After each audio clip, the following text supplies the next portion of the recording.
Gone are the days that we think mental health is reserved for whatever, or people that are possessed by the devil. Over 100 million people within the African region actually suffer from mental health. There's blood on the floor. There's an obvious laceration on his head. All right. My son has a physical problem. Okay. So I will first call, not my pastor, 911. Approach someone and say, I think your child is not talking, that should be talking. They looked at me like, do you think this is like your own child? Most of us, unfortunately, maybe fortunately or unfortunately, we are one trauma close to developing a mental health issue.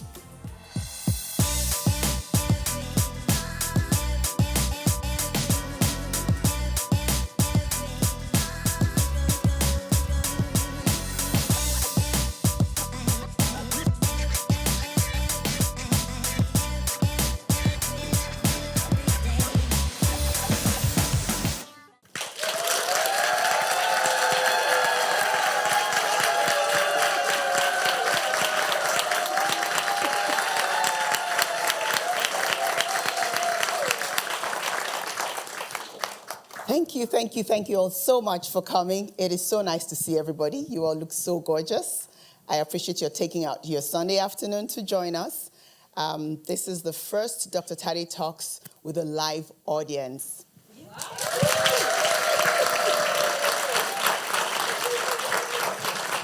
So it's season 2, and we will be focusing on families. Today we're going to be talking about church, mental health, and our families. And today, joining me on stage are the wisest people that I have come across in our community. And I would like to introduce them, starting with someone that is so special to my heart. And I have to introduce him first so that when I get home, I will not be locked out of my house. Right? So please welcome Dr. Ayo Akere.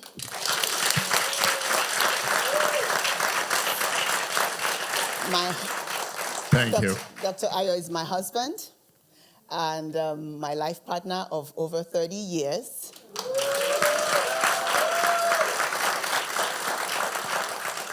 Dr. Ayo is a family physician, and he practices in the city of Chicago. He has 2 practices, one on the north side and one on the south side. He's the CEO of Raphael Medical Services.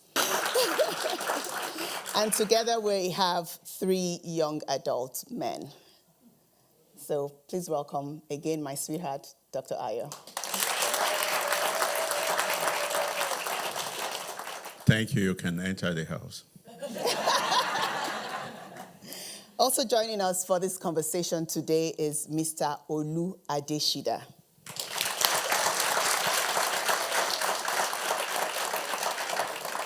Mr. Adeshida is an engineer by profession, and according to him, he approaches technology from a problem-solving perspective.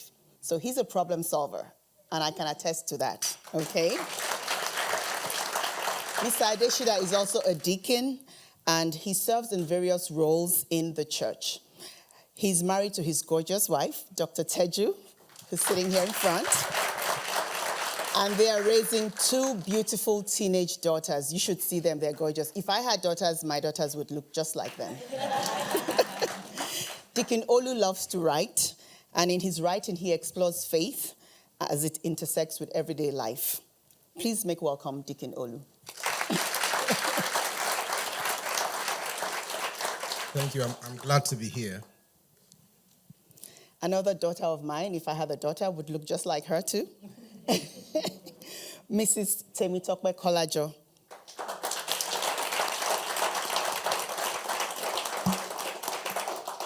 She's a family service coordinator with an organization dedicated to providing services to families of people with developmental disabilities. And they deal with autism, cerebral palsy, right? She's married to the wonderful director and editor of Dr. Tade Talks, Mr. Daniel Kolajo of Danny K Studios. So all of this that you see, Danny Case, thank you for always allowing him, to do what he does. In her spare time, she actually has a YouTube channel where she talks about beauty. Please, sign on also to her YouTube channel. It's Tayme Beauty. Yes. Tayme, Tayme, Tayme Beauty. So please check out her channel, watch, subscribe, and share. Last but never the least, my darling sister, Dr. Champion. She wants to be called Dr. Champion. Dr. Champion, Dr. Olayemi Champion Odushola, but we're going to call her Dr. Champion. She's a vibrant physician. She's also a family practice physician. She's a filmmaker, a multi-talented artist, a speaker, a minister of the word, minister of song, actually. And she's a counselor.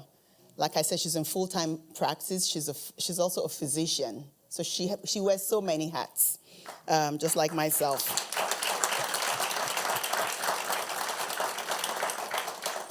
And she's a physician who has very keen interest in the area of mental health. She's also the creator, the writer, the director and producer of the family drama series Daily Motion. I'm sure some of you have heard of Daily Motion.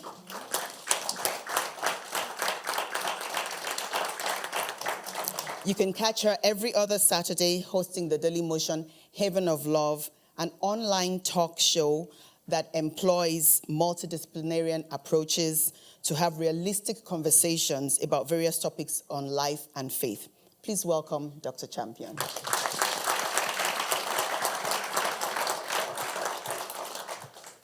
So today we're going to be exploring the discussion on how mental health actually affects us within the church setting and also in our families. And I just want to ask a question to you guys. How many of you have ever felt like you're struggling, mentally or emotionally? With a wave of hands. Have you ever had issues like depression, anxiety? Right here, yeah. And how many of you have ever shared these feelings with anyone? I know in our communities, it's almost a stigma. You don't want to tell people you're depressed or you're anxious because you don't want them to think you're crazy, right? But today we're going to be destigmatizing all of that. And how many of you have ever approached a pastor or a church member to say, hey, I feel sad. I don't know what's wrong with me. I think, I may not want to be here anymore. Has anybody ever approached a pastor or? Okay, awesome. So according to the World Health Organization, over 100 million people within the African region actually suffer from mental health. And that is even pre the pandemic. So we see that it is very, very paramount amongst our community, but it's one issue that we hardly ever talk about because of the stigma, the taboo. Nobody wants to be taught, as being crazy. And my first question is going to go to Dr. Yemi. As a physician and a minister, can you tell us how we can identify mental health issues within people in our community? All right, so glad to be here today. Because mental health issues are so many, we are familiar with a few of them, most commonly depression. It's so hard to say this is how you identify it. The first point we have to make is it has to be diagnosed by a licensed practitioner. But as members of the community, there are subtle cues we need to look for. Now, there are different ones. There are ones that have muted responses to your environment, like depression. And there are ones that have exaggerated responses to your environment, like schizophrenia. And there are ones that are in between, like bipolar disorder or other schizoaffective disorders. So it depends on what we're talking about. But basically what you want to look for is a change, a persistent change from a person's baseline. So it has to be a persistent change. For certain conditions, there's a timeline. Like for depression, we're looking for at least 2 weeks of that change in behavior. For other ones, it's different timelines. You're looking for a change in their appearance, in their grooming, in their hygiene, in their response to their environment. There's a word we call anhedonia, which is like displaying a lack of interest in activities that used to be pleasurable to you. So not wanting to attend fellowship, and that's not because they're mad at church or upset with a deacon or something, but a persistent sadness and withdrawal from activities. You call them, they don't pick up the phone, those kind of things. Or sleeping habits, it's hard to judge from church perspective because you don't watch people sleep. But somebody is coming to church and they're sleeping all the time during the service, and they didn't just get a night shift job. Those kind of things and many more we can expect to see. A difference in dressing. So not paying attention to your dressing or paying overly concern to your dressing. Mismatching outfits and stuff like that, and you're not color blocking. Those are sort of the things we look for in schizophrenia. So we could go on and on, but I'll stop there. Thank you so much. And I think it's important that from some of the things that she just told us, that we can now be more mindful, be more observant of people around us. So when you see someone kind of, color matching or kind of out of sorts, you can, maybe imagine what's going on. It's not because they don't know how to dress, but maybe people are going through mental health issues. And mental health actually presents differently in the Black community. So Deacon Olu, I would like to ask, should church and prayer be the only ways to handle mental health issues? Again, thank you for having me on this panel. I think we must admit that the church does have or can play a supportive role with people who have mental health challenges. Prayers are good, and the church community, I think, can provide comfort for those situations. Mm-hmm. But then, as my sister highlighted, an expert is needed to diagnose, get to the bottom of these issues. So I think in addition to prayer and the support of a church community, expert diagnosis is required. And that's beyond the expertise of the church, I believe. I think it's becoming more, I think it's probably come to the attention of many pastors now that they need to reach out to experts who have training, who have expertise, who have experience in identifying, diagnosing, and recommending treatment for those mental health situations. And like you said, the mental health is very broad. It can range from depression to talking to oneself. Mm-hmm. While prayer can comfort the person affected, expertise is needed. And I think, but having said that, seeking expertise doesn't diminish the need for prayer or the effectiveness of prayer. So I think both need to be pursued. Thank you so much. So it's very important that we seek professional help as well. Temi, in the United States, a study reported by NAMI, which is the National Alliance on Mental Health, it showed that 63% of Black people actually believe that seeking mental help is actually a sign of personal weakness. What would you say to that? In the community, it could be in the Black community. It could be seen as a weakness, maybe because of lack of knowledge of how important it is to seek help when you are not able to maybe do the day-to-day things that you would not normally do. And as a Black person myself, I have gone out to seek for mental health help, and in different scenarios or different situations. But as far as in my in the organization that I work with and the community that I work with, I do find that it can be a bit of maybe like I don't know the word like a taboo, I guess, mm-hmm. or a cultural thing where traditions is like, oh, if you talk about it, people would look at you as a weak person. But I would suggest if you find that yourself in a situation like that, don't succumb to those types of thought process or mindset, because it's actually going to hinder you more from getting the help that you actually need. Thank you so much. So it's not a taboo to seek mental help. It doesn't mean you're crazy. Even people who are mentally healthy actually do see therapists. How many people here have ever seen a therapist? When we go to psychology school, that's the first thing. The first year you have to sign up to see a therapist. So you cannot be a therapist without having gone through therapy, right? Okay. Dr. Ayo, can you define spiritual counseling versus professional counseling? Spiritual counseling should really be held to spiritual things. And I say that with a pinch of salt. What I mean is a lot of the things that we see, for instance, some things that we look at and say is spiritual really is mental. You know, when you look at someone going through some things, someone else will look at going through some mental illness, talking to themselves. Someone else will look at them as maybe this is a spiritual thing, you know. So I don't know that there should be something labeled spiritual counseling. I believe that the church has a role to help identify issues going on with someone and refer that person to a professional who will make the diagnosis and the appropriate counseling.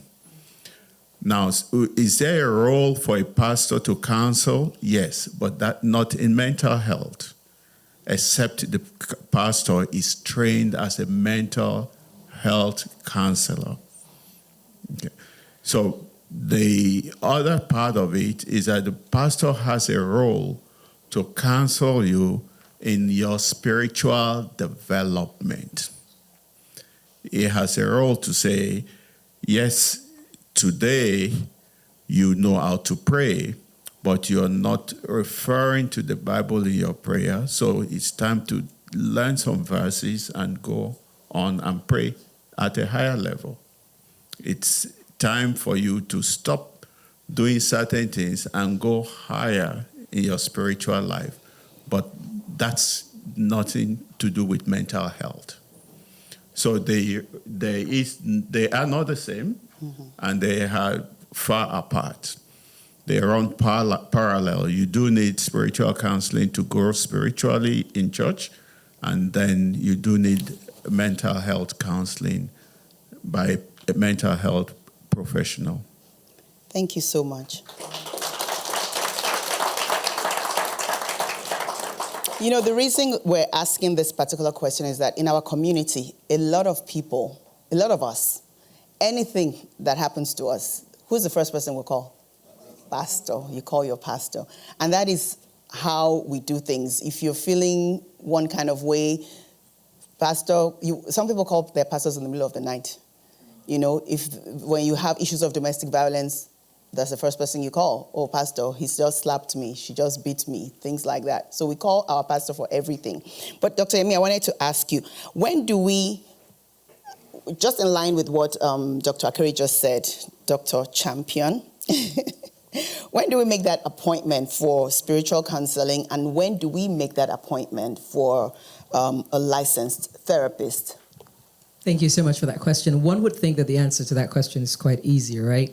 It's simple. You have a spiritual problem, you go to a spiritual counselor, and you have a mental health issue, you go to a mental health counselor. Mm-hmm. But it's not that easy.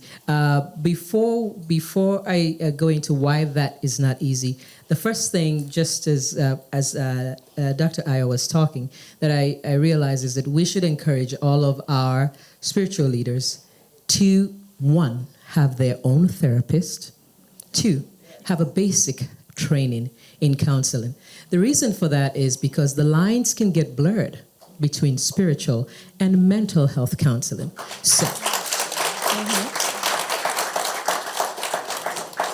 So say I, with my son, and my son just fell, and there's blood on the floor. There's an obvious laceration on his head.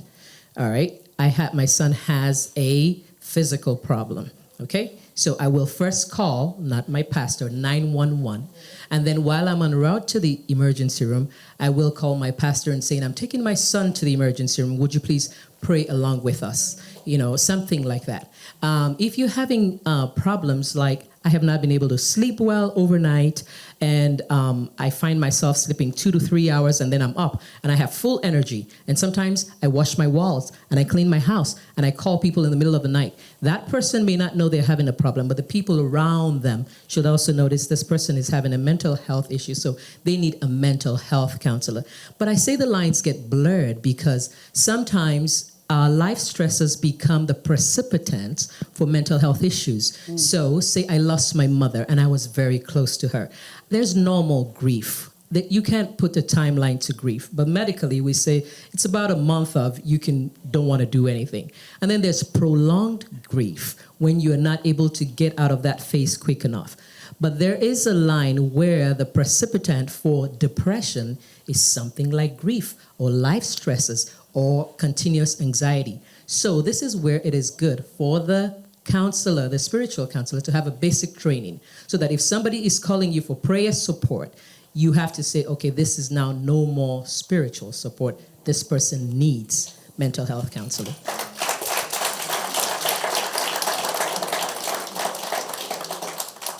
Thank you. Dr. Ayo, how in the past have mental health issues been addressed within the Christian community, especially in the African diaspora? And in what ways can we improve on those methods?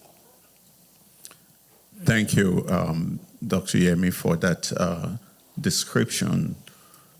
Really perfect, because a lot of times, we do have denial in the first place, and because the person is denying it, or even if they identify it and it's so big, they keep those people at home.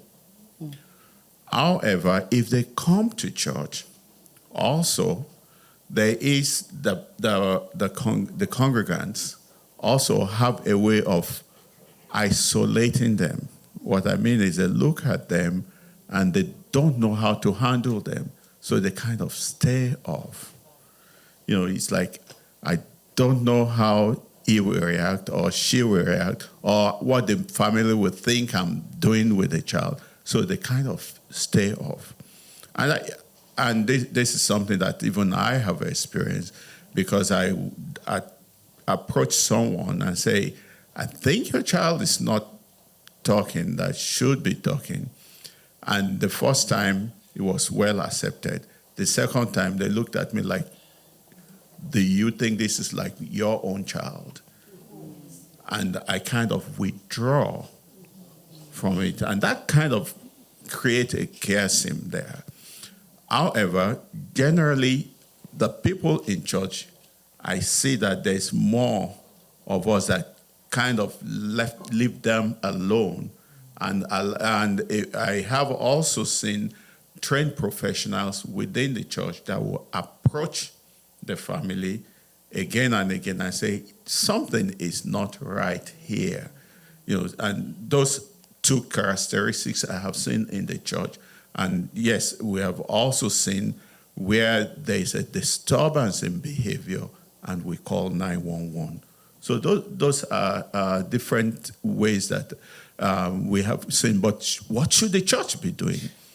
We should be educating people, both the people suffering and both the congregants, so that we all know that there's something. And as such, the question was in the past, and as such, there is a mindset to see how we can be part of that family, because it's all about loving one another. Thank you. Thank you so much.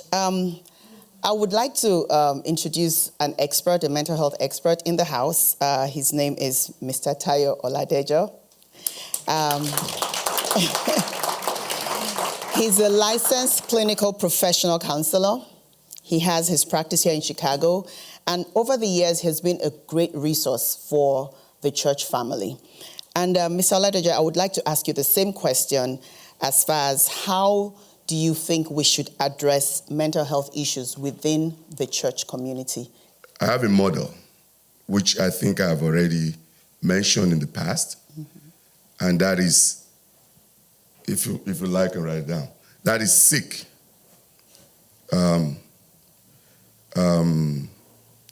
Sorry, I took it wrong way.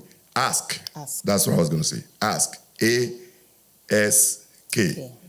Now I want to combine both. Ask in the Bible, as a Christian, I know that there is a verse in the Bible that says, ask and it shall be given. You know. So I want to kind of put that model in comparable with mental health.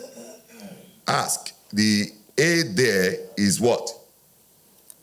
Ask.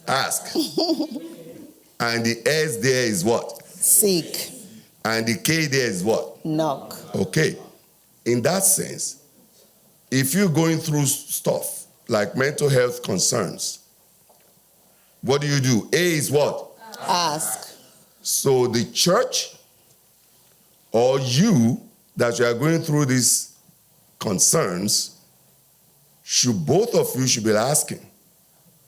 You that you are going through this issue should ask, you know what? I couldn't sleep very well the last 1 week. What do you think that is all about? Vice versa, the church should ask respectfully with concerns. Oh, I could notice that X, Y, and Z. Ask. Then the next thing, I know you're not going to forget this. The next thing is what? Seek. Meaning, you going through stuff, you should seek help. Oh, I've not been in church the last 2 years and nobody asked of me. Seek. Ask church. You know what?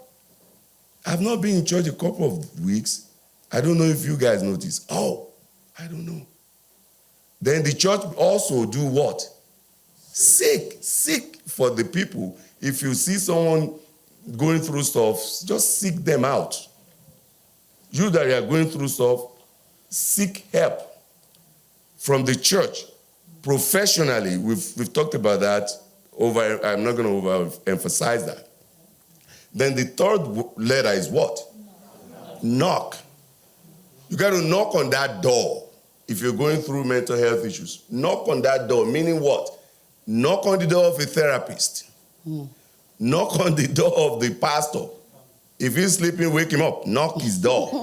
Knock on the door of what? Therapist. And the door of the pastor. Seek help. That's what it means. Knock on the door of support. Look for support. You are not alone. Gone are the days that we think mental health is reserved for whatever, or people that are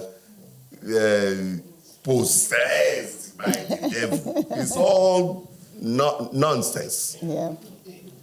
Mental health is pervasive and it's everywhere. Right. It doesn't recognize whether you are rich or you are poor or you are whatever. I always say, and this is not scientifically proven, so don't quote me, but I always say that just like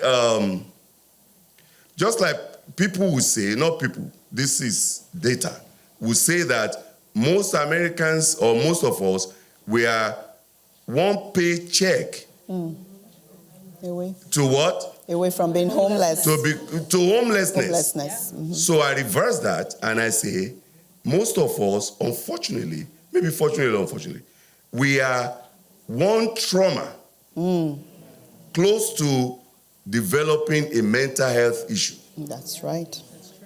I know a lady, never had any mental health issues. Boom. The child died. Boom. She ended up in the hospital. I'm not talking about just, oh, doctor, check me out. She ended up in a psychiatric ward. We are all, don't go out there and look at people and say, oh, they have mental health issues. Mental health, we are all one trauma. close to developing a mental health concern. Thank you so thanks. much, sir. Thank you. Yeah. Dr. Champion, would you like to weigh in on that? Thank you so much. And another thing is that, there are many churches who have counselors on staff or on contract. So you said something about respectfully approaching a person. Not everybody has the tact or the wisdom to do that approach. And sometimes it's not even the pastor that has the best relationship with that person. But if this person knows that this is a licensed practitioner, either on staff or contracted by the church, then you're being approached by authority that has expertise in the area. So that's something our churches might be able to look into. Thank you so much for that. Does anybody in the audience have any questions? My question actually is, as a Christian and as a mother, how do you identify, okay, my child is going through something, okay, and looking at it as a mother perspective, you don't want to see it. So how do we encourage our mothers to be able to see that my child is going through something and I need to seek help for the child? Or for a young adult, how do you, if they don't want to go see therapists, they don't want to, right? So how do you encourage them to seek help? That's one question. And another question, I don't know if it's a statement, and it's Dr. Akere. I brought my mom to see you one time, and you did prescribe her some antidepressant, and that was the last time she came over because she was like, oh my God, he thinks I'm crazy. But I know that she is depressed. So there's no way I could talk to her to take those medication. And I know she is because she doesn't sleep. So how do you talk to your mother who believes, I'm your mother, you're supposed to listen to me, not the other way around? Certainly, whether we like it or not, mental health and physical health is both essential for our prosperity, for us to grow and be all that we can, all we should be. So we need to take care of both of them. And they do show, if your physical health is not well, it's probably because there is some mental health issues going on. And I don't even remember the situation, but I tell you that the ideal thing is for the physician to try and have them understand what is going on. And after understanding, I always also let them know that there are two ways to deal with this. One is counseling, the other is medication. And it is well documented that at some level of mental health issues, you need both medicine and counseling. Now, in our society where people don't counsel, guess what we go to first? Medication. Because if the person is in denial, there's no way they are going to get themselves to go sit in front of someone and talk about it. So we are left, our first line is medication rather than counseling. But both of them works. And I also always say I have seen several, now I can say thousands, that have taken medicine and they have done well. Very well. I have seen where a patient sat in front of me and I said, so what can I do for you? And she said, just give me my happy pill. And I was like, what? So yeah, the medicine you gave me 3 years ago when I was going through stuff that brought my happiness back. I want it. And, that sank in my mind because from then on, I have described it as a happy pill to a lot of people. But it was from that patient that I got that description. Thank you so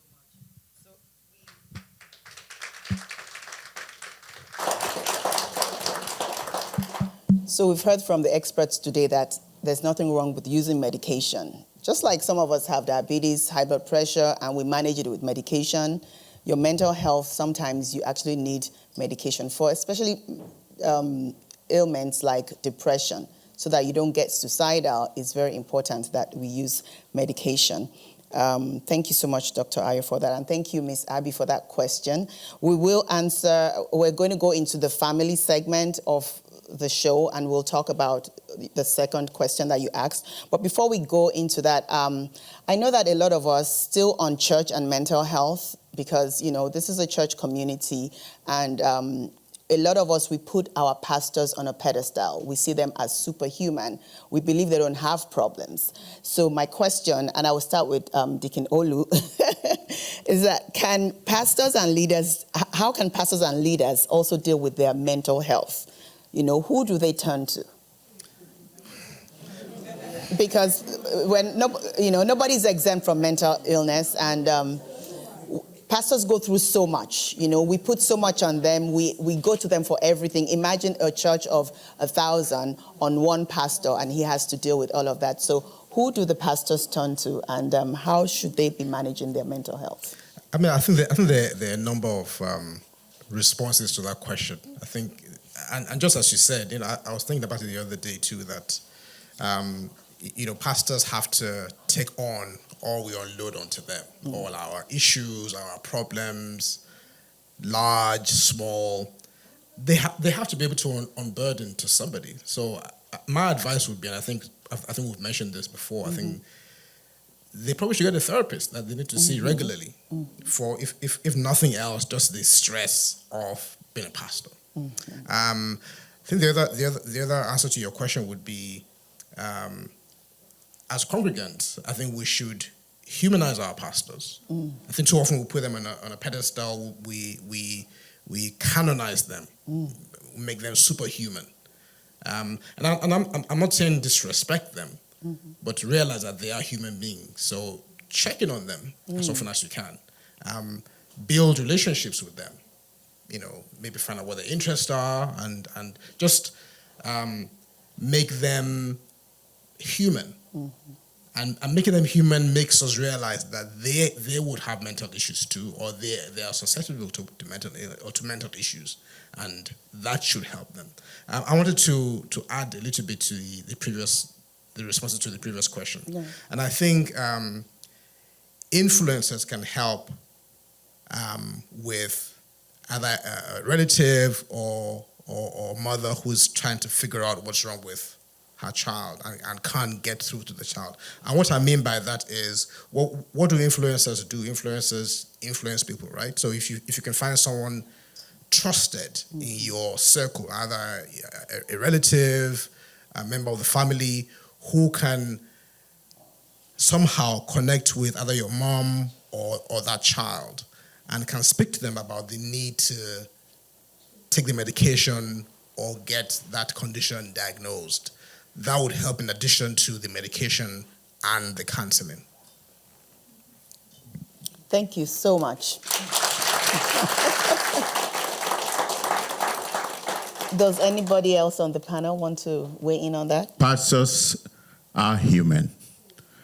And just as we do also encourage people to have accountable partners, to have mentors, pastors also should. They should have people above them that they can talk to without fear of judgment. They should have people at their level they can talk to without fear of judgment. They should have people they can share there are some serious things that they share with you, and you cannot share with other members of the congregation. So you should be able to talk to someone, unload it on someone neutral also. And certainly they should also get counseling. Thank you so much.